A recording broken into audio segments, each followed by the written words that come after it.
நம்முடைய பிதாவாகிய தேவனாலும் கர்த்தராகிய இயேசு கிறிஸ்துவின் நாமத்தினாலும் நமக்கு கிருபையும் சமாதானமும் உண்டாவதாக. ஆமென். இந்த நாளுக்காக நாம் தியானிக்க தெரிந்து கொள்ளப்பட்ட வேத பகுதி அது பரிசுத்த யோவான் எழுதின நற்செய்தி நூல் 10ஆம் அதிகாரம் 11ஆம் வசனம். இயேசு சொல்கிறார், நானே நல்ல மெய்ப்பன், நானே நல்ல மெய்ப்பன்.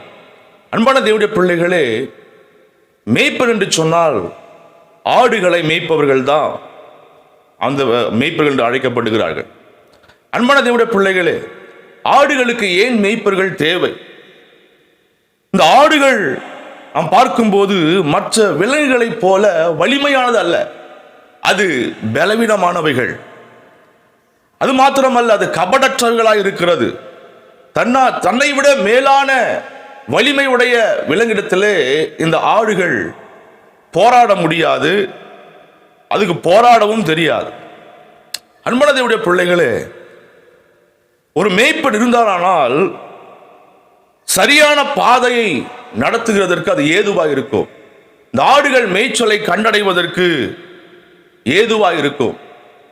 ஒரு மேய்ப்பன் இல்லாத ஆடுகள் எப்படி இருக்கும் என்று சொல்லி இயேசு ஆண்டவர் சொல்லுகிறார். மத்தேயு 9:36 நாம் பார்க்கிற போது, மேய்ப்பன் இல்லாத ஆடுகள் தோய்ந்து போனவைகளாக இருக்குமா, அது மாத்திரமல்ல அது சிதறி போகிற ஆடுகளாக இருக்கும் என்று சொல்லி அந்த இடத்துல நாம் பார்க்கிறோம். ஏன் தோய்ந்து போகிறது என்று சொல்லி நான் பார்க்கும்போது, அந்த ஆடுகளுக்கு தேவையான உணவையும் தண்ணீரையும் கொடுக்க தவறும் போது அது தோய்ந்து போகிறது. அது மாத்திரமல்ல, அந்த ஆடுகளுக்கு பயமுறுத்தல்கள் ஏற்படும் போது இந்த ஆடுகள் சிதறி போகிறதை நாம் பார்க்க முடியும். அன்பான தேவனுடைய பிள்ளைகள், இந்த இடத்திலே ஆண்டவர் தன்னை எப்படி வெளிப்படுத்துகிறார் என்றால், தன்னை நல்ல மெய்ப்பனாக வெளிப்படுத்துகிறார். அப்படியானால் ஆடுகள் யாரை குறிக்கிறது? சங்கீதம் 95:7 வாசிக்கிற போது, அவர் நம்முடைய தேவன், நாம் அவர் மேய்ச்சலின் ஜனங்களும் அவர் கைக்குள்ளான ஆடுகளுமாமே என்று சொல்லப்பட்டிருக்கிறது. அப்போ ஆடுகள் என்பவர்கள் யார் என்பது யார்? தேவனை தன்னுடைய சொந்த ஜனங்களாய் ஏற்றுக்கொண்ட மக்களை தான் இங்கு ஆடுகளாக ஆண்டவர் சொல்லுகிறார். வசனம் சொல்லுகிறது. எபிரேயர் 13:20 நாம் வாசிக்கிற போது, பெரிய மேய்ப்பர் என்று சொல்லி இயேசு கிறிஸ்துவை குறித்து சொல்லப்பட்டிருக்கிறது. 1 பேதுரு 5:4 பார்க்கும்போது பிரதான மேய்ப்பர் என்று சொல்லப்பட்டிருக்கிறது. சங்கீதம் 80:1 நாம் வாசிக்கிற போது இஸ்ரவேலின் மேய்ப்பர் என்று சொல்லப்பட்டிருக்கிறது. அப்போ நம்முடைய ஆண்டவராக இயேசு கிறிஸ்து நல்ல மேய்ப்பனாய் இருக்கிறார். அப்போ நல்ல மேய்ப்பனுடைய குணங்கள் என்ன அப்படி என்று சொல்லி நாம் தியானிக்கும் போது, தேவன் எனக்கு கொடுத்த வெளிச்சத்தின்படி சில குணங்களை நாம் இப்பொழுது பார்க்கலாம். முதலாவது, ஒரு நல்ல மேய்ப்பனின் குணம் என்ன அப்படின்னு சொல்லி நாம் பார்க்கும்போது, எரேமியா 31:10 நாம் வாசிக்கிற போது, ஒரு மேய்ப்பன் தன் மந்தையை காக்கும் வண்ணமாக அதை காப்பார் என்று சொல்லப்பட்டிருக்கிறது. அப்ப முதலாவது குணம் என்னன்னா, ஒரு மேய்ப்பன் தன் மந்தையை காக்கிறார். ஒரு நல்ல மேய்ப்பன் தன் மந்தையை காக்கிறார். அந்த மந்தை யாரை நம்பி போகிறதுனா, அந்த மேய்ப்பனை நம்பி தான் போகிறது. அந்த ஒரு ஆடுகளை பார்க்கும்போது பலவிதமான ஆபத்துகள் அந்த வழியிலே உண்டு. ஒரு பக்கம் கரடி வரலாம், சிங்கம் வரலாம், ஓநாய் வரலாம்.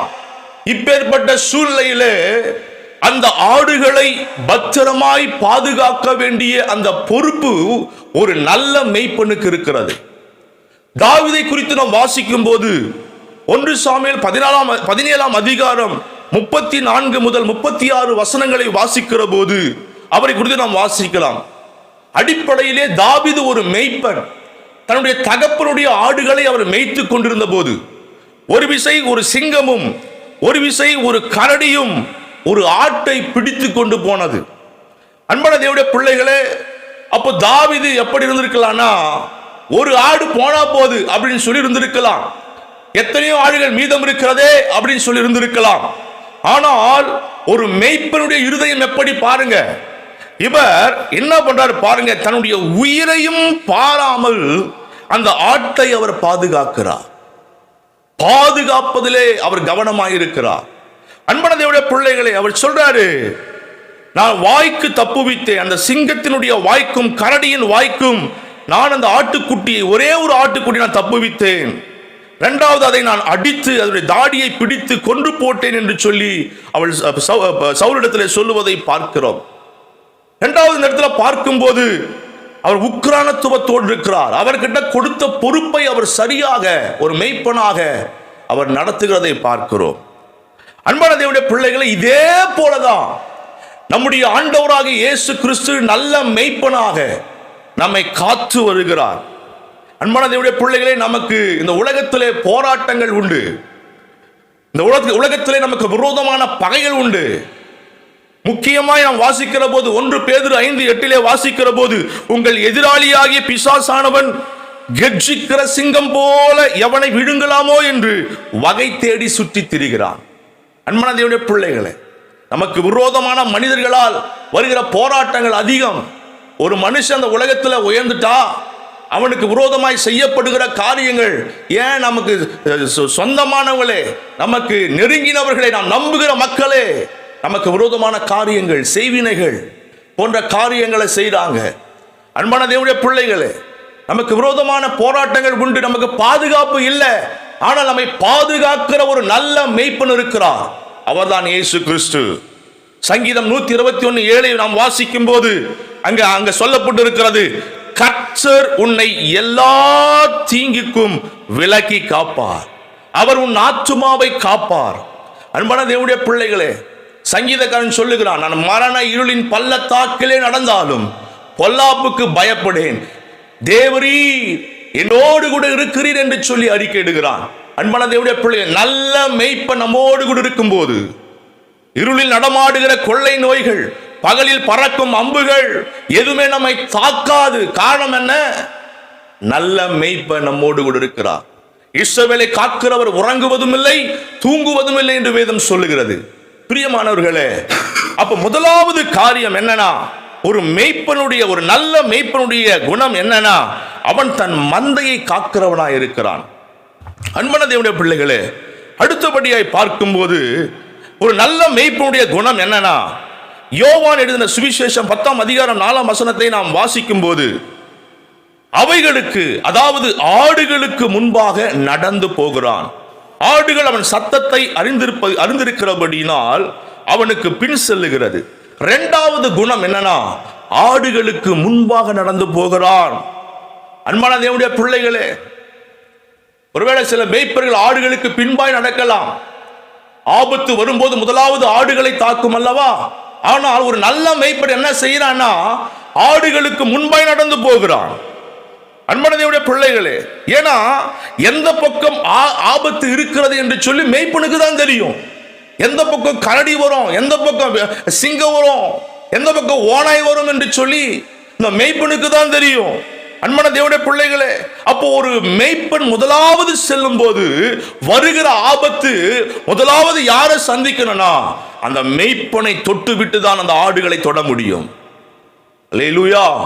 அன்பான தேவனுடைய பிள்ளைகளே, அப்போ இரண்டாவது காரியம், ஆடுகளுக்கு முன் நடக்கிறது எதற்கு அடையாளமாக இருக்கிறது என்று சொன்னால், 1 பேதுரு 2:21 வாசிக்கிற போது, ஏனெனில் கிறிஸ்துவும் உங்களுக்காக பாடுபட்டு நீங்கள் தம்முடைய அடிச்சுவடுகளை தொடர்ந்து வரும்படி உங்களுக்கு மாதிரியை வைத்து போனார்.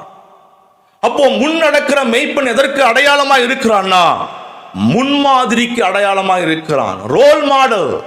அன்பான தேவனுடைய பிள்ளைகளை, இயேசு கிறிஸ்துவை நாம் பார்க்கிற போது அவர் நமக்கு முன்மாதிரியை வைத்து விட்டு போனார் என்று சொல்லி, அவருடைய அடிச்சுவடுகளை பின்பற்றி நாம் நடக்க வேண்டும் என்று சொல்லி வேதம் சொல்லுகிறது.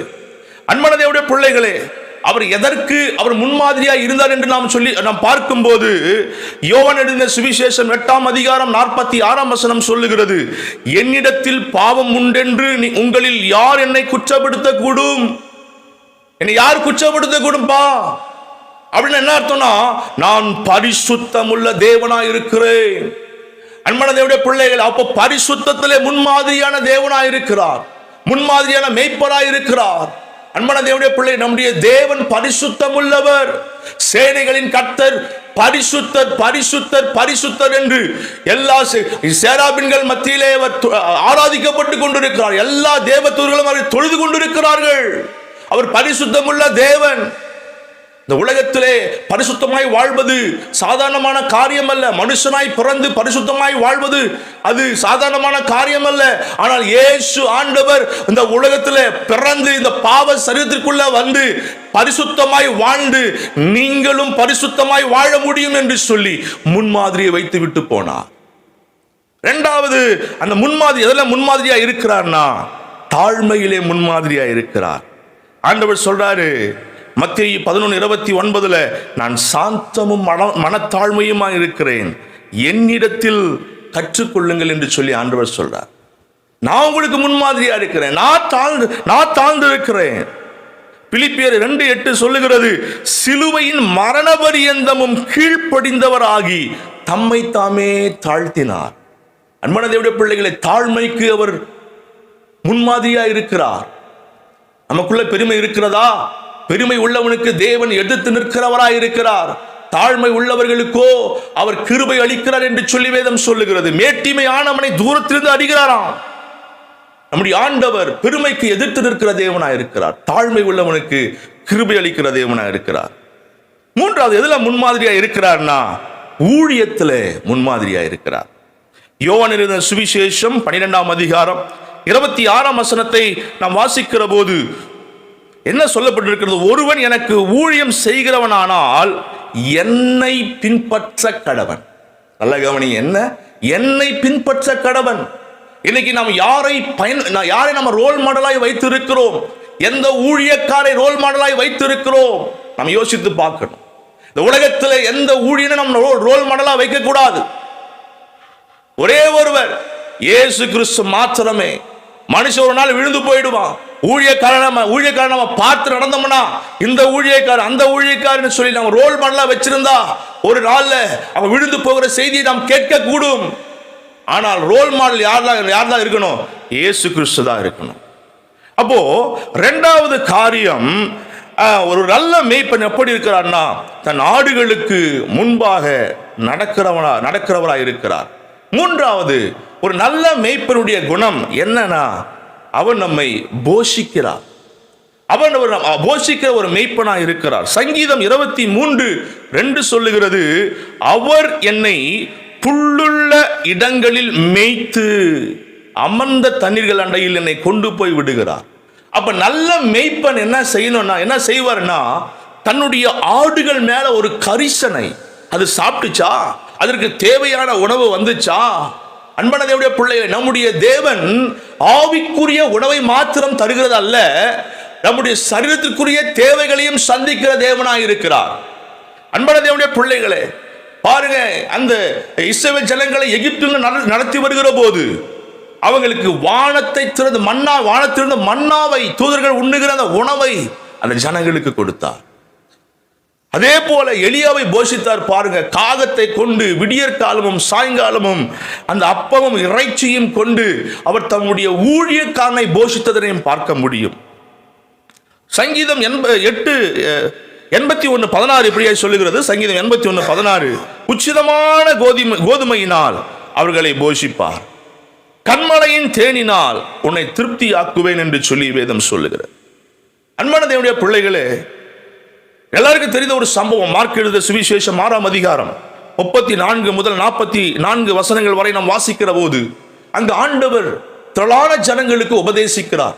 ஆவிக்குரிய மன்னா அவர்களுக்குள்ள வருகிறது, ஆவிக்குரிய உணவு அவர்களுக்குள்ள ஆண்டவர் கொடுக்கிறார். அதே சமயத்தில் சீசர்கள் எல்லாம் சொல்றாங்க, இது வனாந்தரமான இடமா இருக்கிறது, எல்லாம் தோய்ந்து போயிடுவாங்க, பசியா இருக்கிறாங்களே அப்படின்னு சொல்லும்போது, நீங்களே அவர்களுக்கு உணவு கொடுங்கள் சொல்லும்போது தேடி பார்க்கும்போது 5 அப்பம் 2 மீன்கள் இருக்கிறது. அதை ஆசீர்வதித்து 5000 பேருக்கு ஆண்டவர் போஷித்த தேவனாய் இருக்கிறார். அன்பான தேவனுடைய பிள்ளைகளே, அப்போ நம்முடைய ஆண்டவர் நம்மை போஷிக்கிறவராய் இருக்கிறார், போஷிக்கிற மெய்ப்பனாய் இருக்கிறார். நம்முடைய ஆவிக்குரிய வாழ்க்கையில மாத்திரம் அல்ல, உலக பிரகாரமான வாழ்க்கையிலும் அவர் நம்மை போஷிக்கிறவராய் இருக்கிறார். நீதிமானை பசியினால் வருந்த விடார், உங்களுடைய வாழ்க்கையில் நான் திரும்பி பார்க்கிறேன். உங்களுடைய வாழ்க்கையில திரும்பி பாருங்க. எத்தனை வருஷம் உங்களுக்கு எத்தனை வயசானாலும் திரும்பி பாருங்க. ஏதாவது ஒருவேளை பட்டியா இருந்திருக்கிறீங்களா? யோசிச்சு பாருங்க. ஒருவேளை ஆண்டவர் நம்மளை பட்டினியை விட்டுருக்கிறாரா? யோசிச்சு பாருங்க. இல்லையே. ஒவ்வொரு வேலையும் நம்ம கஷ்டப்பட்டா கூட சாப்பாடு வேலைக்கு அன்றன்று வேண்டிய ஆகாரத்தை அன்றன்று நமக்கு கொடுத்து நம்மை போஷித்து வந்திருக்கிறாரு. ஆகவே அவர் நல்ல மேய்ப்பனாய் இருக்கிறார். நான்காவது காரியம், ஒரு நல்ல மேய்ப்பனுடைய குணம் என்ன அப்படின்னா, மத்திய எழுதின சுவிசேஷம் 18ஆம் அதிகாரம் 12 முதல் 12-13 வசனங்களை வாசிக்கிற போது, காணாமல் போன ஆட்டை அவர் தேடுகிற மேய்ப்பனாய் இருக்கிறார். காணாமல் போன ஆடு. அன்பான தேவனுடைய பிள்ளைகளை, ஒருவனுக்கு 100 ஆடுகள் இருக்கிறது. அந்த 100 ஆடுகள்ல ஒரு ஆடு காணாம போயிடுச்சு. யோசிச்சு பாருங்க, 99 ஆடு இருக்குது, ஒரு ஆடு தானே அப்படின்னு சொல்லி விட்டு விடவில்லை. அவர் தேடி போனார். அந்த காணாமல் போன அந்த ஆட்டை தேடி போகிற தேவனா இருக்கிறார். அன்பான தேவனுடைய பிள்ளைகளே, அப்போ அந்த சிதறி போன வழிவிலகி போன அந்த ஒரு ஆட்டை தேடி கண்டுபிடித்து மகிழ்கிறாராம். அன்பான தேவனுடைய பிள்ளைகளே, அப்போ ஒரு தேவ பிள்ளை எப்படி இருக்கணும்னா, தேவனுடைய கண் பார்வையிலே இருக்கணும். தேவ மேய்ப்பனுடைய கண் பார்வையிலே இருக்கணும். அது வரைக்கும் நமக்கு பாதுகாப்பு. எப்பொழுது நாம் வேதத்தின்படி நடந்து வேத வசனத்தின்படி நாம் நம்முடைய வாழ்க்கையிலே அப்பியாசித்து சபையை விட்டுவிடாதபடி, சபை கூடுதலை விட்டுவிடாதபடி, ஒரு பரிசுத்த ஐக்கியம், ஒரு நல்ல ஒரு ஐக்கியத்தில் இருக்கும் போது நமக்கு பாதுகாப்பு வேலி உண்டு. அன்பான தேவனுடைய பிள்ளைகளை, சாத்தான் போய் சொல்றான் யோபு குறித்து, நீ அவனை சுற்றி வேலி அடைத்திருக்கிறீரே. ஏன்னா அவன் மேய்ப்பனுடைய கண்ட்ரோலுக்குள்ள, அவருடைய பார்வைக்குள்ளே அவன் இருக்கிறபடினாலே பிசாசு சொல்றான், நீ அவனை சுற்றி வேலி அடைத்திருக்கிறீரே. அப்ப நமக்கு ஒரு வேலி நமக்கு வேணும்னா, நமக்கு ஒரு பாதுகாப்பு வேணும்னா, நாம் யாருடைய கண் பார்வையிலே இருக்கணும்? ஆண்டவருடைய கண் பார்வையிலே இருக்கணும். அந்த மேய்ப்பனுடைய கண் பார்வையிலே இருக்கணும். என்னைக்கு அந்த மேய்ப்பனுடைய கண் பார்வை விட்டு நாம போறோமோ, என்னைக்கு வசனத்தை விட்டு வழி விழுகிறோமோ, என்னைக்கு பரிசுத்த ஜீவியத்தை விட்டு வழி விழுகிறோமோ, நம்ம டேஞ்சர் ஜோன்ல வந்திருக்கிறோம்னு அர்த்தம். அன்பான தேவனுடைய பிள்ளைகளை, இன்னைக்கு நாம் எப்படி இருக்கிறோம்? நம்முடைய வாழ்க்கையை திரும்பி பார்ப்போம். அன்பான தேவனுடைய பிள்ளைகளை, ஒருவேளை நம்ம ரொம்ப தூரம் போனா கூட அவன் நம்மை புறந்தள்ளுகிற தேவன் அல்ல. நீ அவ்வளவுதான், நீ போயிட்ட, அவ்வளவுதான், என் வாழ்க்கை, என் வார்த்தையை மறுதளிச்சுட்ட, என்ன மறுதளிச்சுட்ட அப்படின்னு சொல்லி நம்ம தள்ளி விடாதபடி நம்மை தேடி வருகிற தேவனாய் இருக்கிறார். காணாமல் போன ஆட்டை தேடுகிற தேவனாய் இருக்கிறார்.